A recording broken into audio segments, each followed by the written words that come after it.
Le Saint-Esprit agit que lorsque nous ouvrons nos cœurs, parce que lorsque nous sentons que nous sommes incapables, nous ne pouvons pas faire par nous-mêmes, et lorsque nous avons ce désir profond de rendre un culte agréable à Dieu, un culte en esprit, en vérité, comme l'Écriture nous le dit, nous pouvons nous attendre à l'action du Saint-Esprit. Et nous devons, Église de Jésus-Christ, nous devons continuer dans cette direction et toujours continuer dans cette direction.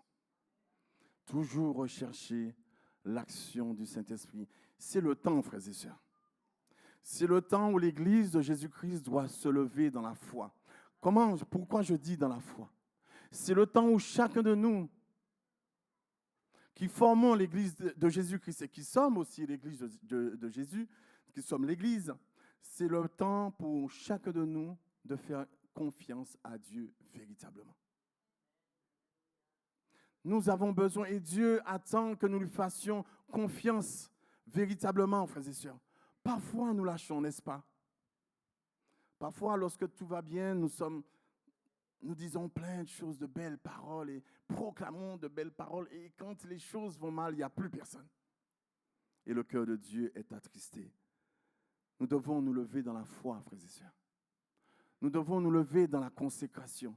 Nous devons nous lever dans l'unité, dans la maturité spirituelle.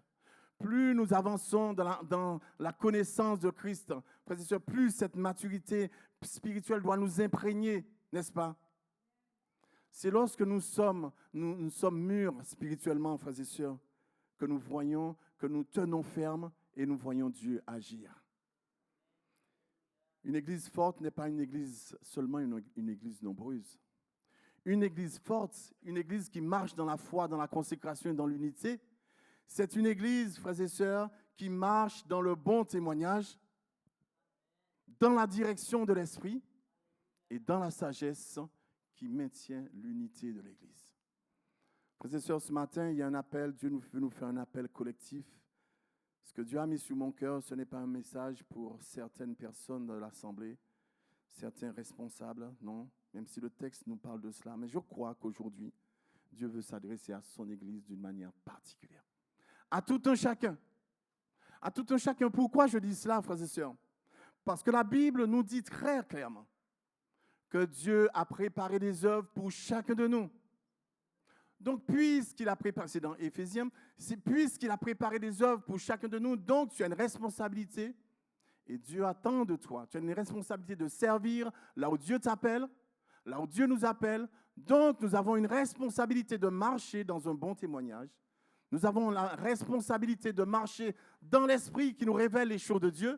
Mais nous avons aussi la responsabilité, frères et sœurs, de marcher et de grandir dans la maturité spirituelle, ce que la Bible appelle la sagesse. Alléluia, nous sommes appelés à ne pas rester au même niveau spirituel. Avec le Saint-Esprit, on ne peut pas rester au même niveau spirituel, frères et sœurs. C'est impossible. Alléluia. Il est la source de toute ressource. Alléluia, de toute source. Il a multiples ressources. Ne restons pas dans les habitudes. Ne restons pas dans la routine, frères et sœurs. Comptons sur le Saint-Esprit. Ne restons pas dans la passivité, mais levons-nous ensemble. Levons-nous ensemble. Alléluia. Et la pensée m'était venue tout à l'heure quand je priais, frères et sœurs. Dieu ne fait jamais quelque chose pour un groupe et laisser le reste de côté. Non, Dieu veut que son peuple se lève ensemble. Alors ensemble, levons-nous dans ce bon témoignage qui glorifie Dieu. Ensemble, levons-nous dans l'esprit, frères et sœurs. L'esprit de Dieu qui nous révèle les choses cachées. L'esprit de Dieu qui nous révèle les profondeurs. Alléluia. Levons-nous aussi, frères et sœurs, dans la sagesse. La maturité spirituelle produit la sagesse. Amen. Alors, le texte que j'aimerais, il y a une bonne nouvelle pour vous ce matin. On peut passer la première diapo. Une bonne nouvelle pour que vous soyez encouragés. Et pour que nous soyons encouragés. Aujourd'hui encore, Dieu cherche des cœurs disponibles, des cœurs transformés, des cœurs remplis de l'Esprit, afin que chacun puisse prendre part à son œuvre. chacun puisse prendre part à son œuvre. Et le texte nous dit dans 2 Corinthiens 16, dans Chroniques 16, verset 9, « L'Éternel étend ses regards sur toute la terre pour soutenir ceux qui ont le cœur tout entier. » Ça veut dire que Dieu, de là où il est, il nous observe, il nous regarde, alléluia, il observe, il examine et il repère tous ceux qui ont un cœur disposé pour lui. On ne peut pas se cacher devant Dieu. On ne peut pas se cacher devant Dieu par de belles paroles. Dieu connaît nos cœurs, alléluia. Et je crois ce matin, alléluia, par le Saint-Esprit, nos cœurs ont été sondés. Le chapitre de Acte 6 nous montre que face aux besoins de l'Église, les apôtres n'ont pas regardé à la position sociale, ni à la capacité de l'homme, mais ils ont regardé à la qualité spirituelle des hommes qui devaient servir. Et là, ce qui a attiré encore mon attention, frères et sœurs, il n'était pas question dans le livre des Actes, particulièrement Acte 6, il n'était pas question de prêcher la parole, il n'était pas question de monter sur l'estrade, il n'était pas question de chanter à la louange, il n'était pas question d'être vu, il était question seulement de servir aux tables. Il n'y a pas de petit service pour Dieu. Il n'y a pas de petit service pour Dieu. Ne considère pas que ce à quoi Dieu t'a appelé, c'est un petit service. Ah, mais les autres sont en vue. Moi, si je pouvais rester au fond de la salle, je serais resté au fond de la salle. Je n'ai jamais voulu être dans la lumière. Mais Dieu, ce que Dieu t'a confié, c'est là qu'il t'attend. C'est exactement là qu'il t'attend, nulle part ailleurs. Il ne t'attend pas ailleurs, mon frère, ma soeur. Alors ne minimise pas le service que Dieu t'a confié. Lisons ensemble Acte 6, versets 1 à 3. En ce temps-là, le nombre des disciples augmentant, les hellénistes murmuraient contre les Hébreux parce que leurs veuves étaient négligées dans la distribution qui se faisait chaque jour. Les 12 convoquèrent la multitude des disciples et dirent, « Il n'est pas convenable que nous laissions la parole de Dieu pour servir aux tables. C'est pourquoi, frères, choisissez parmi vous cet homme de qui l'on rende un bon témoignage, qui soit rempli du Saint-Esprit, de sagesse, et que nous chargerons de cet emploi. » C'est un encouragement collectif ce matin. C'est un encouragement collectif si tu as conscience et si tu n'as pas encore saisi l'importance de cette parole, pris cette parole qui se trouve dans Éphésiens 2, verset 10. Seigneur, révèle-moi ce que tu m'as confié. Révèle-moi les œuvres que tu as préparées pour moi en Christ Jésus, puisque nous sommes en Christ, n'est-ce pas? Puisque nous sommes en Christ, il y a des œuvres que Dieu a préparées pour toi. Et puisque Dieu a préparé en amont ces œuvres, tu dois le rechercher pour accomplir ces œuvres. Et pour pouvoir réaliser ces œuvres, Dieu te dit ce matin, il faut que tu aies un bon témoignage, il faut que tu sois rempli de l'Esprit et il faut que tu marches dans la sagesse. Tout service pour Dieu nécessite, frères et sœurs, une condition spirituelle. Marcher, faire ce que Dieu t'a demandé, nécessite de chercher Dieu pour savoir comment le faire. Servir aux tables, on peut dire, on peut prendre les disciples auraient pu prendre n'importe qui pour servir aux tables, il n'y a pas de complications, on n'a pas besoin de diplôme pour servir aux tables. Mais pourquoi il faut rendre un bon témoignage pour servir aux tables? Pourquoi il faut être rempli du Saint-Esprit pour servir aux tables? Ça veut dire que Dieu tient compte de celle qu'il t'a confiée. Dieu a les yeux fixés sur ce qu'il t'a confié, ce qu'il m'a confié, sur ce qu'il nous a confié. Et puisque c'est un service qu'il nous a confié, il s'attend à ce que nous le fassions selon sa direction. Comment faire selon la direction? Comment servir Dieu d'une manière qui lui soit agréable? C'est quand nous cherchons dans le service que Dieu nous a confié, quand nous cherchons la direction de son esprit. Et c'est là que Dieu prendra plaisir. Lorsque dans ce que Dieu m'a confié, quel que soit, et je vous avais déjà témoigné cela, cette femme à qui on avait confié de nettoyer les bancs de l'église, c'était sa responsabilité. Elle priait constamment sur, pas les bancs, c'était des chaises, et elle priait sur chaque chaise. Elle priait, c'était sa mission, que la personne qui va s'asseoir là soit un racheté. C'était sa mission. Elle le faisait de tout cœur. Dieu ne minimise pas ce qu'il t'a confié.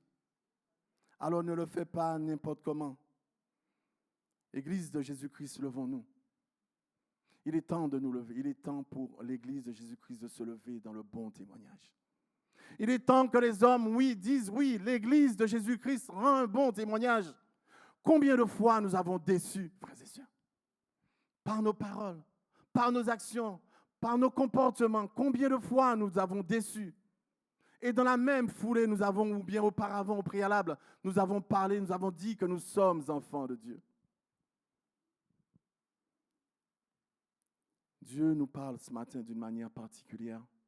Parce que si nous voulons rentrer dans les choses de Dieu, c'est pour cela que la direction du Saint-Esprit ce matin, ce n'est pas n'importe comment, frères et sœurs. La direction des chants, il n'y a rien de compliqué, de hasard pour Dieu. Il n'y a pas de hasard pour Dieu, frères et sœurs. Si tu veux rentrer dans les choses nouvelles, il faut que tu sois délivré, n'est-ce pas? Tu dois être délivré de ton passé, c'est ce que Dieu veut faire. Si tu veux rentrer dans les choses que Dieu a préparées d'avance pour toi, tu dois être délivré de ton passé ce matin. Dieu l'a fait par son esprit. Puisque tu as prié, puisque tu as dit, Seigneur, merci de me libérer, merci de me délivrer, merci de m'avoir délivré. Alors tu as maintenant la liberté, alléluia, en Christ, de rentrer dans les choses que Dieu a préparées pour toi. La première chose que le Saint-Esprit nous rappelle ce matin, c'est un bon témoignage, ayons un bon témoignage. Choisissez parmi vous cet homme de qui l'on rend un bon témoignage. Le témoignage, c'est notre conduite, frères et sœurs. C'est notre conduite, c'est notre intégrité, notre fidélité dans le secret. Là où personne ne voit, mais que Dieu seul voit, frères et sœurs. Notre comportement dans l'Église et en dehors. C'est ça le bon témoignage, mais c'est là que notre Dieu nous attend.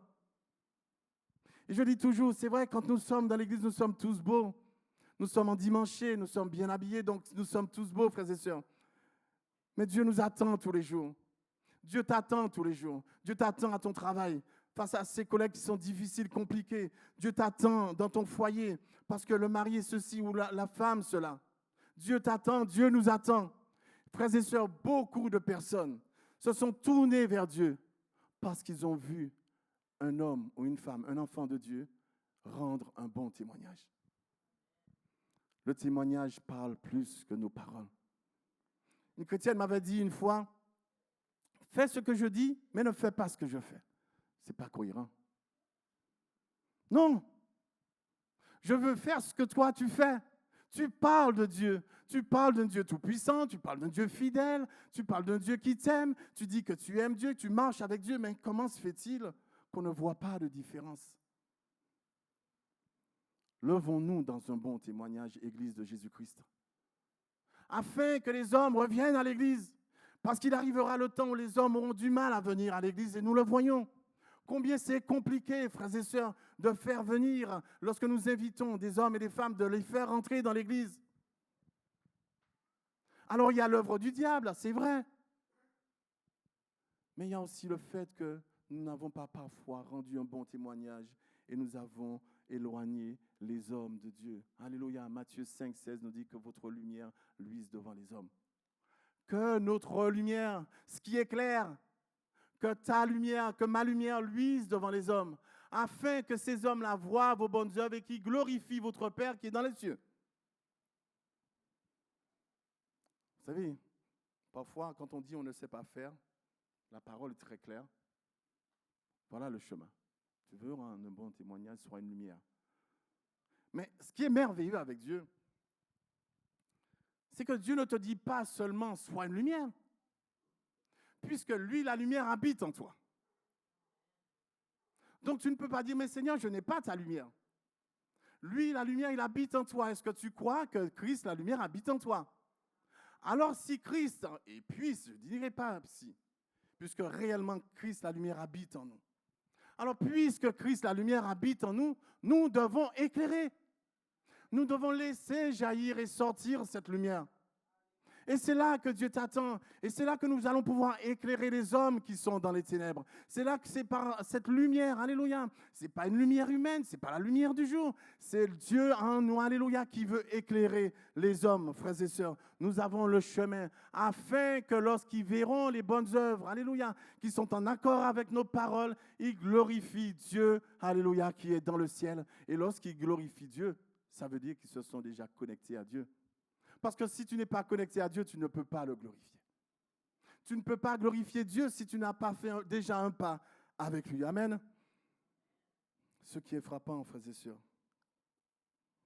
c'est dans ce texte, et c'est ce que nous devons, c'est pour cela que je parle d'un appel collectif. Réalisons, frères et sœurs, que Dieu nous parle et que Dieu te parle d'une manière particulière et Dieu t'attend. Je dis toujours, frères et sœurs, et je le crois, l'Église de Jésus-Christ devrait être une fourmilière. Tout le monde travaille. Tout le monde a quelque chose à faire. Mais oui, parce que ce que Dieu t'a donné, ce n'est pas pour le garder. C'est pour l'avancement de son œuvre. C'est une vérité, ce n'est pas moi qui le dis. Pourquoi garder en toi ce que Dieu a préparé d'avance pour toi? Mais justement, serons-nous pas jugés par ces choses? Parce que Dieu avait établi en nous et que nous n'avons pas cherché Dieu pour pouvoir accomplir ce que Dieu nous avait mis dans notre cœur. Frères et sœurs, comme je le disais tout à l'heure, il n'y a pas de petit service. Ne considère pas que ce que Dieu t'a confié est un petit service. Et ne regarde pas, ne te compare pas avec les autres. Devant Dieu, la valeur d'un service ne dépend pas de sa visibilité, mais de la consécration du cœur.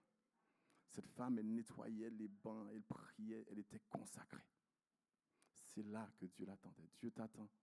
Dieu m'attend. Dieu nous attend, frères et sœurs. Ne minimisons pas ce que Dieu, alléluia, nous a confié. Nous avons l'exemple de David, frères et sœurs. David. Il y a tant de choses à dire sur David. Tant de choses à dire sur David. David n'a pas commencé sur le trône. Vous savez où est-ce qu'il a commencé? Vous connaissez l'histoire. Il a commencé dans les champs. Mais dans tout ce qu'il faisait dans les champs. C'est pour cela que je disais tout à l'heure, Dieu nous voit dans le secret, ce que nous faisons, ce qui n'est pas fait devant les hommes. Dans tout ce que David faisait lorsqu'il était dans les champs, il était fidèle. Dieu aime les cœurs fidèles. Dieu ne cherche pas des cœurs parfaits. Je ne suis pas parfait, tu n'es pas parfait, nous ne sommes pas parfaits. C'est pour cela que Dieu ne peut pas attendre de nous la perfection, mais il attend de nous la fidélité. Il attend de nous la fidélité, frères et sœurs. Il gardait les troupeaux, les brebis avec sérieux. Ce que Dieu t'a confié dans le secret, fais-le avec sérieux. Il combattait le lion et l'ours en secret. Il ne faisait pas du n'importe quoi. C'était les troupeaux de son père. Il aurait pu être laxiste sur certaines choses. Bon, ça ne m'appartient pas, bon. Bien, quand on est parfois salarié, on dit, bon, c'est pas moi qui ai acheté la voiture, bon, allez, on y va. Non, frères et sœurs, dans le secret, Dieu nous voit. Non, ce n'est pas parce que ce n'est pas ma voiture. C'est la voiture du patron que je dois faire du n'importe quoi. Dieu te voit et nous voit dans le secret. David était intègre, même dans l'injustice, il était intègre. Avant d'être connu des hommes, il faut être approuvé de Dieu.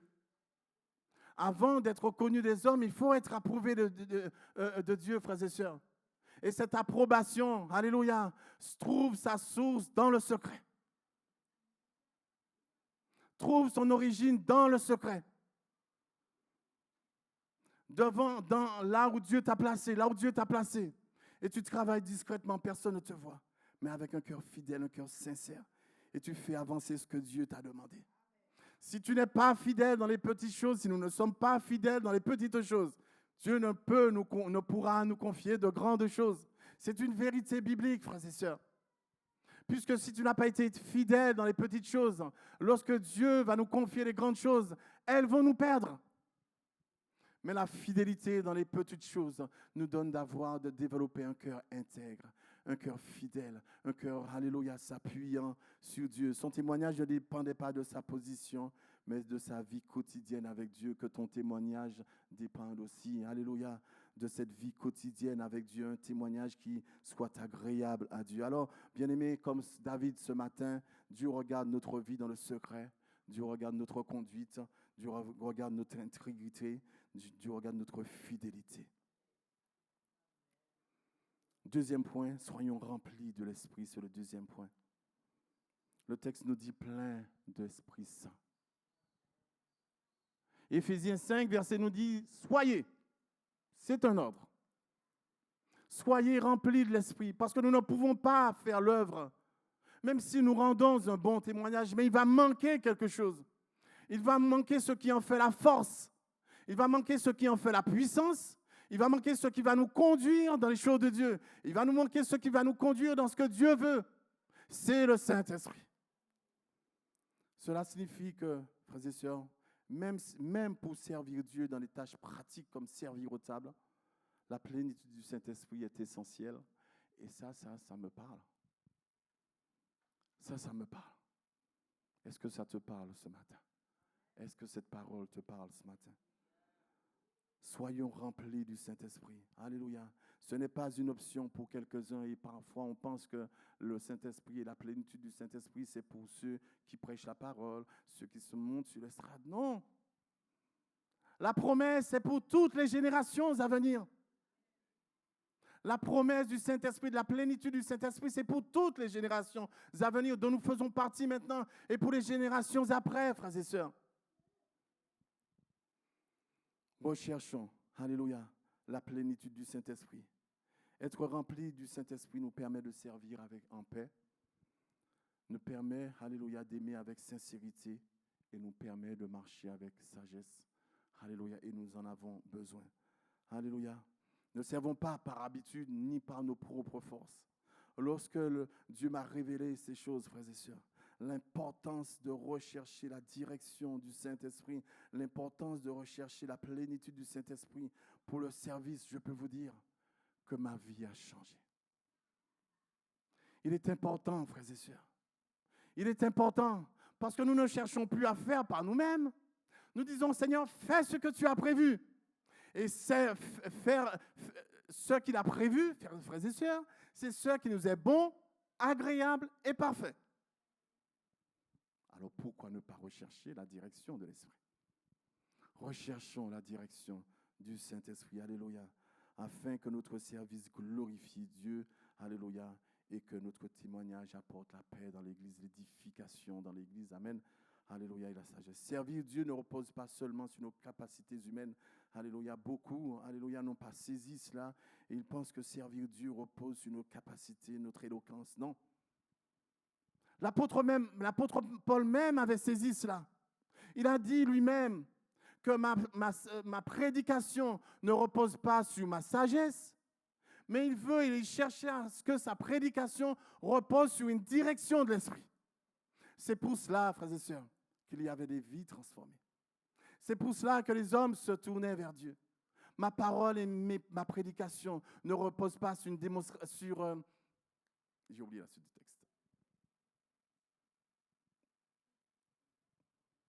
Ne repose pas sur... Vous qui connaissez le texte, frères et sœurs, donnez-moi la suite.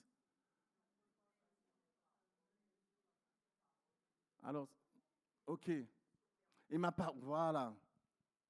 Et parfois, c'est ce que nous pensons. Nous discourons bien, je ne sais pas si ça te dit, oui. Nous avons de beaux discours, en tout cas des discours qui sont capables. Et c'est vrai que de nos jours, frères et sœurs, il y a des hommes qui sont capables de tenir des discours persuasifs. N'est-ce pas? Ils ont ce talent-là, mais il manque ce qui en fait la force et la puissance. Il manque l'action du Saint-Esprit. Et c'est ce que nous devons rechercher, mais sur une démonstration d'esprit et de puissance. C'est aujourd'hui pour nous, c'est aujourd'hui pour l'Église de Jésus-Christ, cette démonstration d'esprit et de puissance. Alléluia. Alors, frères et sœurs, être dans l'esprit, c'est quoi? Être dans l'esprit, alléluia, c'est chercher Dieu dans la prière. Mais un temps à part, mettons un temps à part pour Dieu, frères et sœurs. C'est marcher dans l'obéissance. C'est cultiver la communion avec le Seigneur. Chercher à servir avec un cœur dépendant de Dieu. La Bible nous dit dans Galates 5, verset 25, si nous vivons par l'Esprit, alors marchons aussi par l'Esprit. Nous ne pouvons pas dire que nous vivons par l'Esprit et nous marchons par la chair. ces deux choses ne vont pas ensemble. Puisque nous avons l'Esprit de Dieu, puisque Dieu nous a fait cette grâce, alléluia, de nous donner son Esprit avec les 9 facettes du fruit de l'Esprit, qui représentent son caractère, alors marchons par l'Esprit.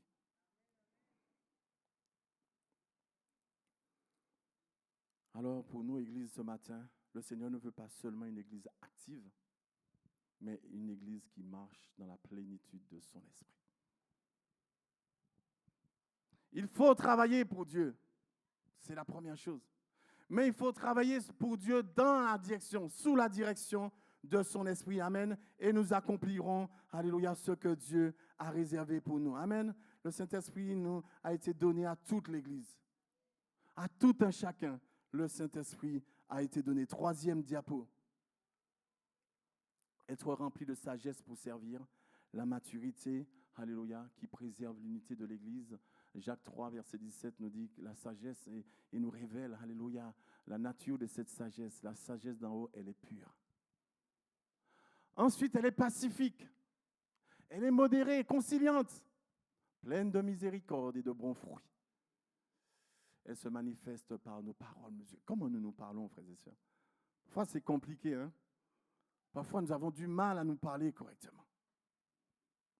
Parfois même dans notre vie de couple, à celui ou à celle qu'on aime, on a du mal à lui parler correctement. Et avec cette même bouche, on va lui dire « je t'aime, chérie ». Et il y a une contradiction. Nos paroles doivent être mesurées. D'ailleurs, je disais tout à l'heure, dans le secret, c'est là que Dieu nous voit. Dans notre foyer, c'est là que Dieu nous voit. Comment nous nous parlons lorsque nous sommes ensemble? L'humilité, une facette du fruit de l'esprit. Paix dans les relations, le fruit de l'esprit toujours. Maturité spirituelle. Nous sommes appelés tous à grandir dans ces choses. Ce n'est pas seulement pour ceux qui dirigent.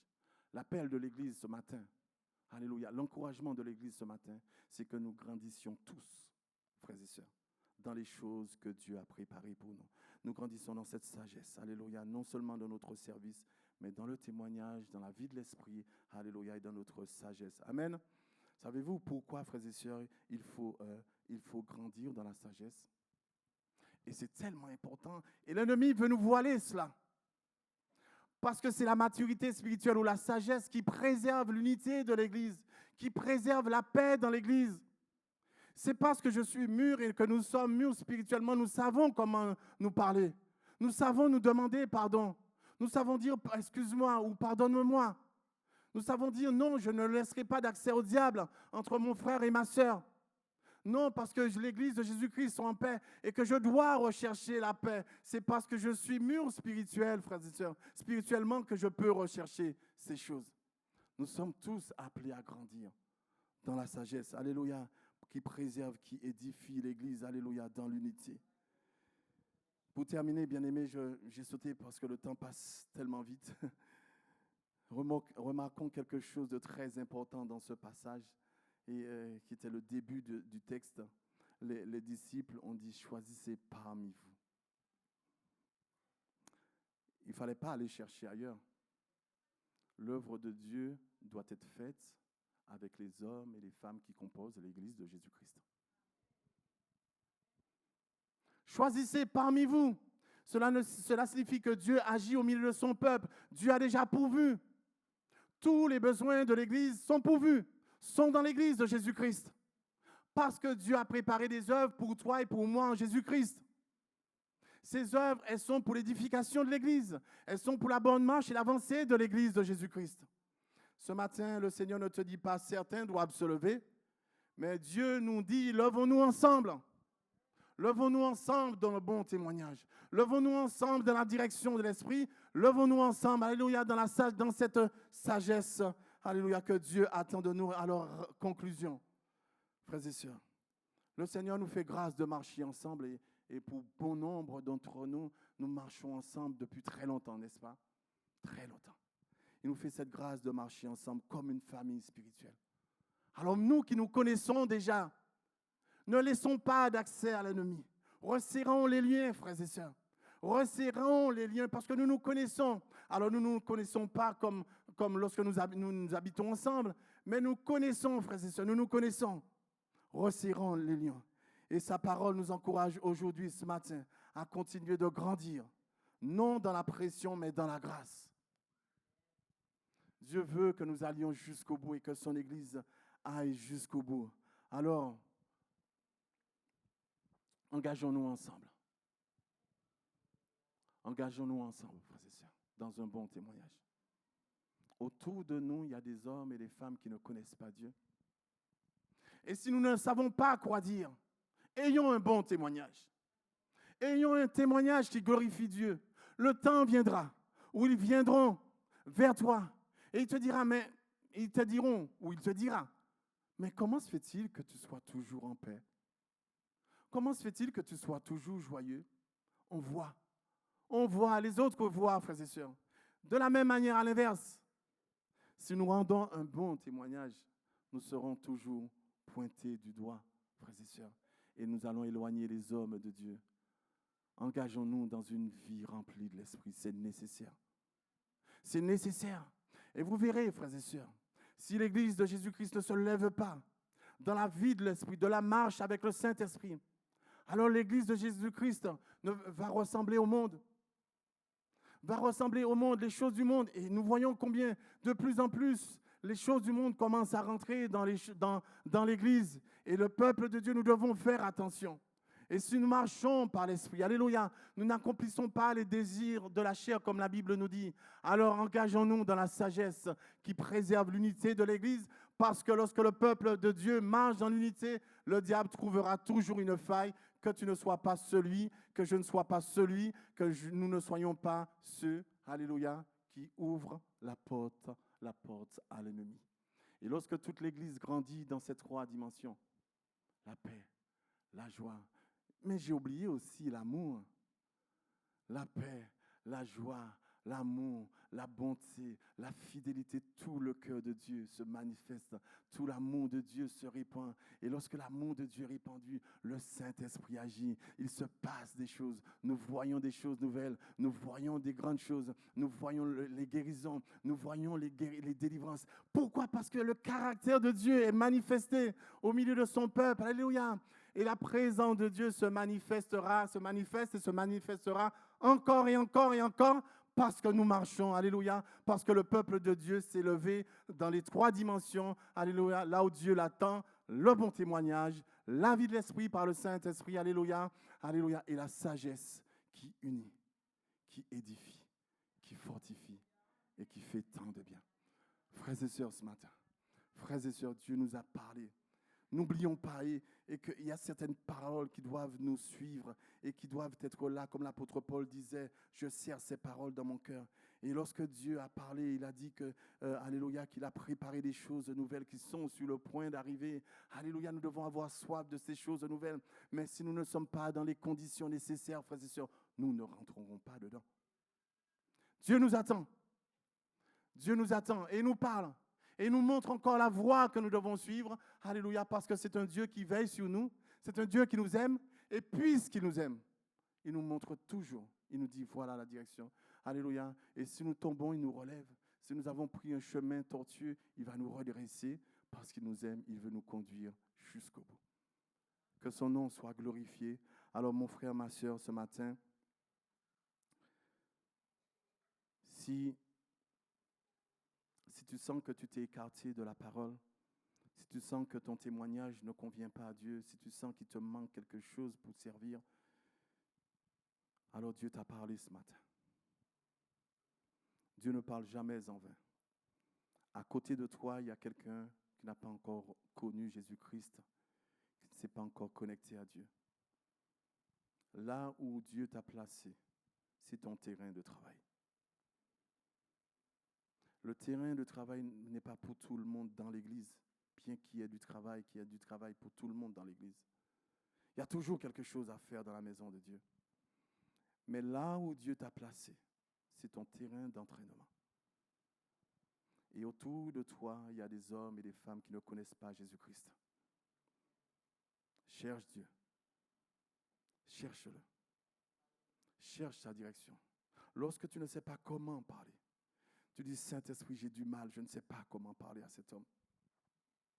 Et puisque, alléluia, tu as cette volonté, parce que tout ce qui est dans le plan de Dieu, Dieu va agir. Tout ce qui est dans la pensée de Dieu, Dieu va agir. C'est la pensée de Dieu que cet homme soit sauvé, cette femme soit sauvée.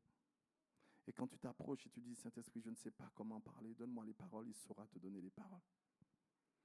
Ne t'attends pas à un discours particulier, une simple parole. Une simple parole poussée par le Saint-Esprit convainc les cœurs de péché, de jugement et de justice. Parce que ce n'est pas l'œuvre de l'homme, c'est l'œuvre de l'Esprit de Dieu. Seul le Saint-Esprit peut convaincre les cœurs. Nous pouvons dire tant de choses, nous pouvons prêcher 1 heure, 2 heures, 3 heures de temps, mais s'il n'y a pas l'action du Saint-Esprit, les cœurs ne seront pas touchés. Ce que Dieu veut, c'est que les cœurs soient touchés, le cœur de celui qui est à tes côtés soit touché. Alors, compte sur la grâce de Dieu. Demande pardon si ton témoignage ne lui était pas agréable. Humilie-toi, alléluia, Seigneur, pardon pour mon témoignage. Effectivement, je suis défaillant de ce côté. Je te demande pardon, Seigneur, alléluia. Mais donne-moi de me tenir devant toi afin que tu me remplisses de ton esprit pour savoir comment parler à cet homme, à cette femme, ou à mon frère, ou à ma sœur, alléluia. Donne-moi, remplis-moi de ton esprit afin que je puisse marcher dans ta sagesse, Seigneur, alléluia, afin de ne laisser aucune place à l'ennemi. Ce matin, tu peux t'humilier, alléluia. Dans le secret de ton cœur, Dieu entendra. Ne repars pas comme tu es arrivé ce matin. Ne repars pas comme tu es arrivé ce matin.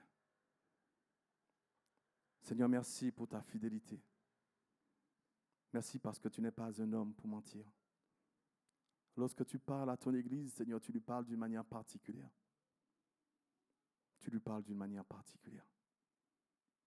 Parce que tu attends que ton Église, Seigneur, mon Dieu, alléluia, soit pure. Tu attends que dans ton Église, au milieu de ton peuple, Seigneur, mon Dieu, l'ennemi ne puisse point avoir de place. Mais que toi, tu puisses avoir l'entière, toute la place, Seigneur. Donne-nous ce matin, Seigneur, de prendre conscience de cette réalité, de rendre un bon témoignage. Tout un chacun de manière personnelle, là où nous sommes. Dans notre travail, dans notre foyer, dans la vie de l'Église. De rendre un bon témoignage. Afin que, voyant nos œuvres, les hommes se tournent vers toi. Donne-nous de te rechercher, Seigneur, d'une manière particulière, afin que ce que tu nous as confié, nous puissions le faire avec la direction de ton esprit. Merci, Seigneur. Donne-nous de prendre des décisions ce matin. Des décisions afin de pouvoir rentrer dans ces choses nouvelles que tu as préparées pour chacun de nous et pour ton Église. Sois glorifié, Père. Sois élevé, sois exalté. Et sois béni dans le nom de Jésus. Amen.